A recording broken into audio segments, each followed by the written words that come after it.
नमस्कार दोस्तों, हमारी आज की कहानी है अफसोस। ऑफिस का काम निपटाने में अजय बहुत बिजी था कि तभी फोन वाइब्रेट हुआ। देखा तो उसकी पत्नी सुधा का नंबर आ रहा था। फोन रिसीव किया। हेलो अजय। हाँ सुधा, बोलो, क्या हुआ? अरे यार, आदि को समझाओ ना, जब देखो लड़ता रहता है। पढ़ाई वढ़ाई तो करनी नहीं, जब देखो टीवी और मोबाइल से चिपका रहता है। कितना भी कह लो, कुछ सुनता ही नहीं। ठीक है, कोई नहीं, तुम स्पीकर पर लगाओ, मैं बात करता हूँ। हाँ ठीक है, लो बात करो। हेलो आदि, मम्मा की बात मानो वरना घर आकर तुम्हारी खैर नहीं। आई बात समझ में? सुधा का यह रोज का काम था, हर छोटी बड़ी बात पर अजय को फोन करना। उसे लगता था बच्चे पापा से डरते हैं तो वे उनकी बात मानेंगे, पर उसे इस बात का एहसास नहीं था कि वह खुद कितनी बड़ी गलती कर रही है।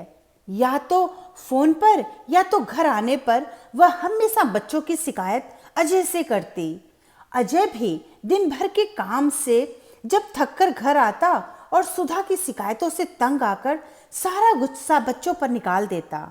सुधा और अजय के दो बेटे थे। बड़ा आदित्य 8 साल का और छोटा आलोक 5 साल का। बच्चे भी छोटे थे, सही गलत का फर्क नहीं समझते थे। अजय के इस तरह के बर्ताव की वजह से वे अपने पापा के करीब जाने से भी डरने लगे। पापा का नाम सुनते ही उनके मन में एक विलेन की छवि छा जाती। बात बात में सुधा धमकी देती, ठहरो, पापा को फोन लगाती हूँ, आने दो, पापा को मार पड़ेगी तभी तुम सुधरोगे। पापा के नाम से बच्चे डर सहम जाते थे। सुधा को इस बात की भनक तक नहीं थी कि वह जाने अनजाने में कितनी बड़ी गलती कर रही है। जब कभी छुट्टी के दिन अजय बच्चों को प्यार से अपने पास बुलाता तो भी बच्चे दूर भाग जाते। अजय को अब इस बात का एहसास होने लगा कि उसकी सख्ती की वजह से बच्चे उससे दूर हो रहे हैं। एक दिन की बात है, आदि की क्लास टीचर ने सुधा को स्कूल बुलाया। टीचर ने सुधा से कहा, आदित्य दिन ब दिन बदतमीज होता जा रहा है। हर वक्त क्लास में बच्चों से लड़ता झगड़ता रहता है।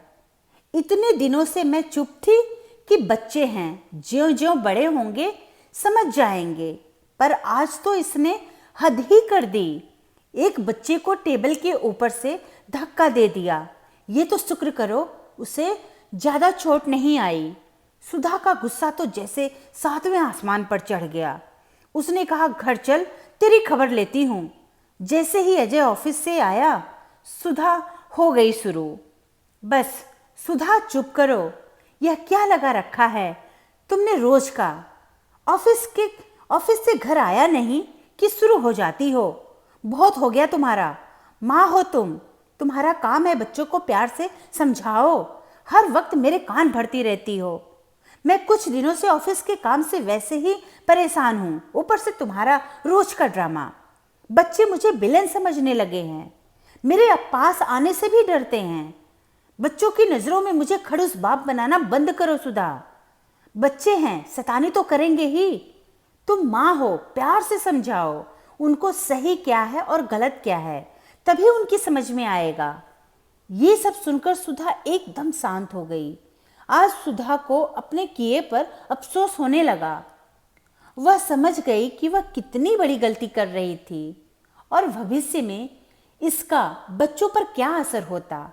अपने मन में बड़बड़ाने लगी कि सही तो कह रहे हैं अजय। टीचर की कंप्लेन के बाद मैंने एक बार भी आदित्य को प्यार से नहीं समझाया, ना ही कुछ पूछा, बस शुरू हो गई। लेकिन आज से अब मैं उन गलतियों को दोबारा नहीं दोहराऊंगी।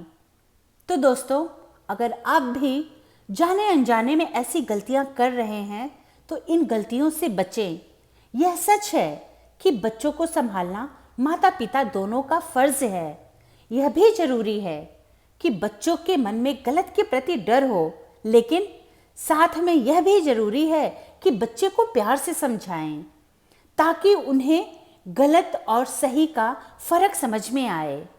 बच्चों को डरा धमका कर नहीं, प्यार से समझाना जरूरी है, क्योंकि ज़्यादा मारपीट बच्चों को धमकाना उन्हें गलत रास्ते पर भी ले जा सकता है। धन्यवाद दोस्तों।